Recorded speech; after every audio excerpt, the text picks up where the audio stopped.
Or maybe do we want to make that a question? Thanks be to God.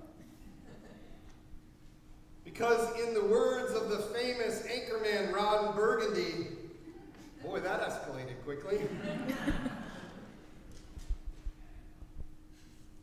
What a fast transition. It's just a few verses there, not even 10 verses, and we go from their amazement to rage in a moment. They went from speaking well of Jesus to attempting to murder him. Anyone else, while you're hearing this passage, anyone else wonder what happened? Did it seem unclear to you maybe why there was such a rapid or dramatic change? Does it seem odd to anyone? This is a strange passage. It's hard to get a hold of. What just happened here? And the crowd that was gathered around and heard the words and spoke well of what Jesus said turned suddenly into an angry mob. And why was it that they turned? Well, perhaps it requires a little bit of unpacking for us. And as I studied and dug into this and did some comparisons and listened to what some other people had to say and dug into the language to see what was going on here, I sensed that they identified Jesus with the familiarity of a local boy. And they put him in a box. Now we hear them say this, right? We hear them say, "Is not this Joseph's son?" Jesus is back in his hometown again. So this is where Jesus grew up. He came back from Egypt, and went back to Nazareth, and this is where Jesus grew up.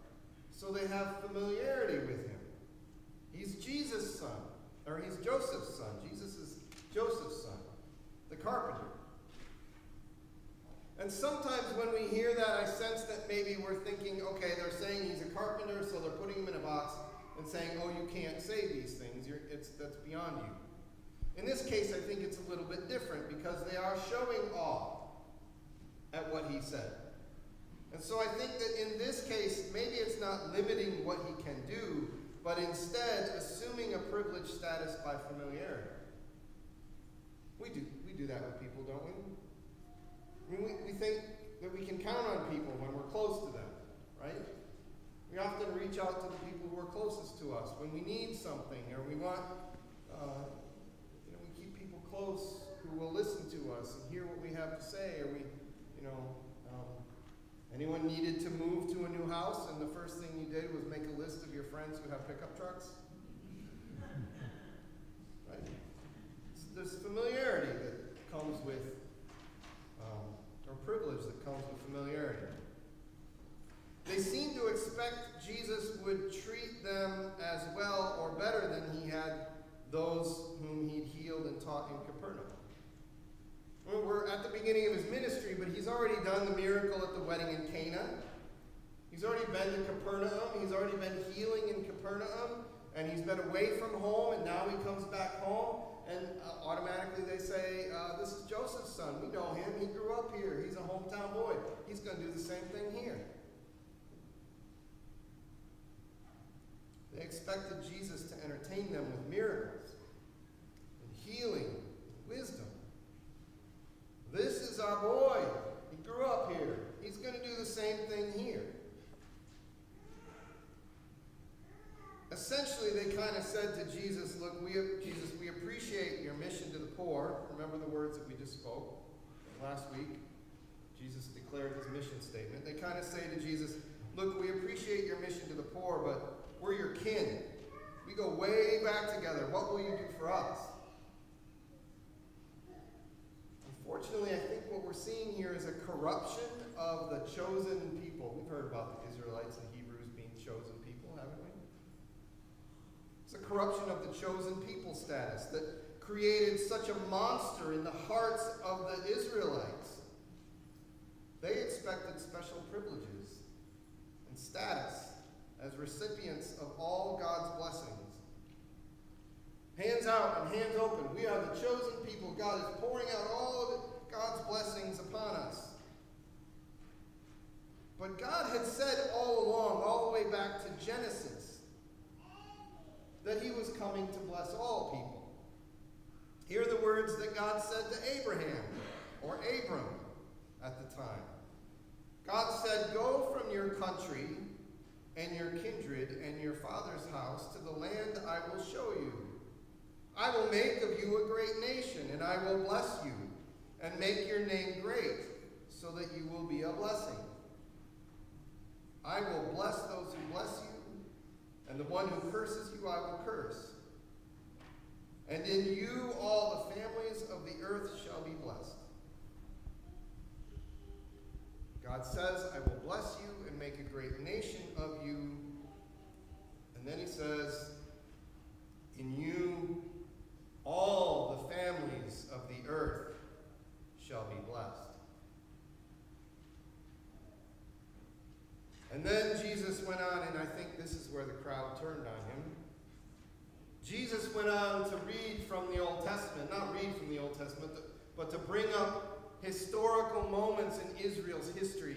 And he pointed out Elijah and the famine. For 3 years, there was no rain and there was famine. And he points out that Elijah did not go and feed anyone except for the widow at Zarephath in Sidon. Not a Hebrew. Not even in Israel.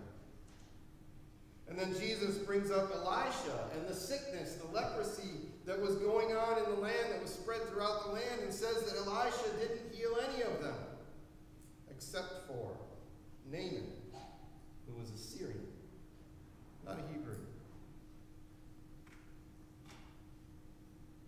And in this moment, I sensed that the crowd turned into a mob, because Jesus said to them, "The gospel is more than your comfort and your entertainment. I did not come to do miracles to entertain you. I came to do miracles to bring life to those who need life." You see, Jesus had just read his mission statement from the scroll in Isaiah. Remember those words? "The Spirit of the Lord is upon me, because he has anointed me to bring good news to the poor. He has sent me to proclaim release to the captives and recovery of sight to the blind, to let the oppressed go free, to proclaim the year of the Lord's favor." The gospel is for the poor, the captives, the blind, and the oppressed. We talked yesterday or last week about what that means. The gospel is life for a whole world captive to death. The gospel is hope for all of us. They expected that it would be just for them, the privileged and the chosen. The failure of the Hebrew people was to receive the blessings of God as though it was just for them, to hold it as a vessel instead of an aqueduct by which they would pour it out on the whole world. God is love. God is love. The gospel is love. And love is other-oriented, not self-oriented. Love is other-oriented. Hear these words, the famous passage from 1 Corinthians 13 that describes what love is. Love is patient. It is kind. Love is not envious or boastful or arrogant or rude. It does not insist on its own way. It is not irritable or resentful. It does not rejoice in wrongdoing, but rejoices in the truth. It bears all things, believes all things, hopes all things, endures all things. Love never ends. So love is patient and giving. Love is not controlling. Love is other-oriented. And I suggest to you, as we know that God is love, then we have just heard a description of who God is. Patient, kind, not envious or boastful. Not arrogant or rude. Not keeping a record of wrongdoings. Never ending. This is who God is. And so I sense that we as people must choose this day. Are you of the poor or the privileged? Are we amongst the people who Jesus has come and made his declaration to bring the gospel? Or are we like the privileged Hebrews who believe that God's blessings are all and only for us alone? You see the crowd turn from speaking well and being amazed at Jesus' words to a murderous rage when Jesus would not entertain them and when he dared to include others in the good news. So in the face of the gospel, we're given the same choice.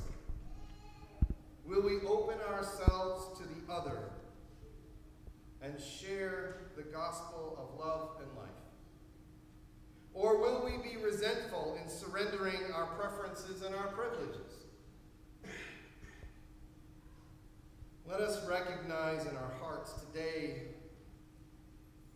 what they failed to recognize then. We are chosen and we are blessed so that we can be an invitation and a blessing to others. That's Jesus' mission, and that's what we're called to do. Amen.